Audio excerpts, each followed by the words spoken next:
the dragon, and the maple leaf. Why Mark Carney went to Beijing and what it means for Canadians. Hello everyone, and welcome back. If you've been following the news this week, you've seen the headlines.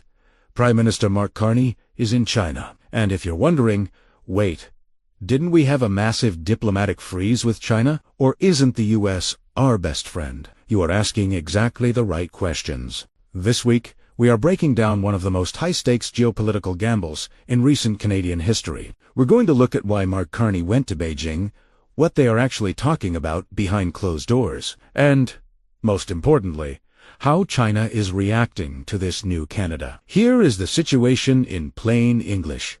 Canada is caught between a rock and a hard place. The rock is our neighbor to the south. With President Trump back in the White House and pushing what analysts are calling the Global Doctrine, essentially a policy of America first and America only in the Western Hemisphere, Canada is facing heavy tariffs and economic pressure. The hard place.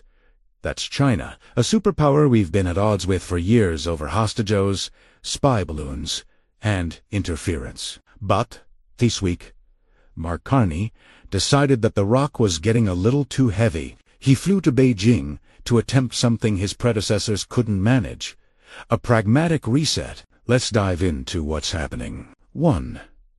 The visit. No red carpets.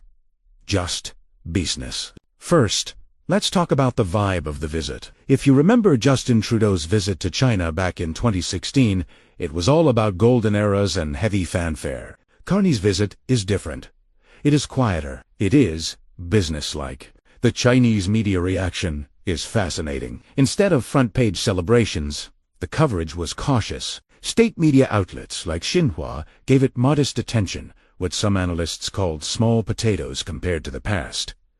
But don't let the lack of fireworks fool you. In the world of diplomacy, boring often means serious. Carney met with Premier Li Cheng first and will meet with President Xi Jinping at the end of his visit. The headline coming out of Beijing isn't about friendship or shared values. It is about necessity. The Chinese leadership described Carney as a pragmatist. They like him because he's an economist by trade. He speaks the language of money, not just morals. For Beijing, this visit wasn't about Canada suddenly loving China. It was about Canada needing options. And China loves being the option. 2. The agenda, canola, EVs, and the Global Doctrine. So, what did they actually discuss? It comes down to 3 main things: trade, tariffs, and Trump. 1. The trade war swap right now. Canadian farmers are hurting. China slapped massive tariffs on Canadian canola, pork, and seafood. Why? Because Canada put a 100% tariff on Chinese electric vehicles EVs last year, following the U.S. lead. Carney went there to make a deal. The expectation is a quid pro quo. Basically, I'll scratch your back if you scratch mine. Carney is trying to get those agricultural bans lifted. In exchange, Beijing wants Canada to ease up on those EV tariffs, or at least stop following American instructions so closely. 2. Reliance to resilience. This is Carney's new slogan. He told the Chinese leaders that Canada wants to diversify. In plain English, we are too dependent on the U.S. Currently, over 75% of our exports go to the U.S. Carney wants to double our non-U.S. trade. He pitched Canada as a reliable supplier of energy, LNG, and oil and critical minerals, things China desperately needs for its economy. 3. The geopolitical wedge. This is the most critical part. China sees this visit as a massive strategic win. Why? Because it drives a wedge between Canada and the United States. By welcoming Carney, Beijing is signaling to the world, look, even America's closest neighbor is tired of American bullying. They are using Canada to prove that the U.S. America first policy is isolating Washington. 3. The risks, walking on eggshells. Now, this isn't all sunshine and trade deals. This visit is incredibly risky for Carney at home, while he is shaking hands in Beijing.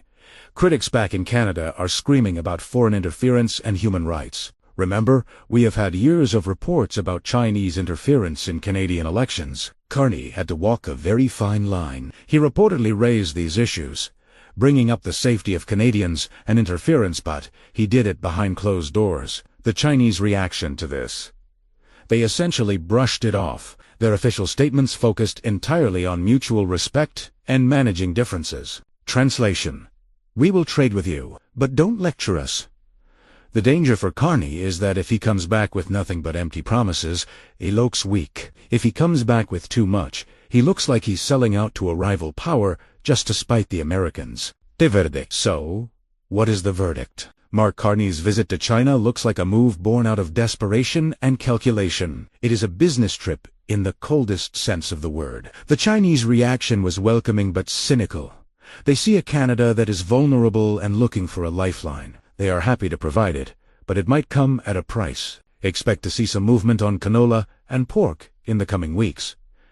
But keep your eye on the U.S. reaction. The Danro Doctrine doesn't take kindly to neighbors looking elsewhere for friends. Carney has placed his bet on the table. Now we have to wait and see if the wheel spins in his favor. Thanks for watching. Don't forget to like and subscribe for more analysis. See you next time.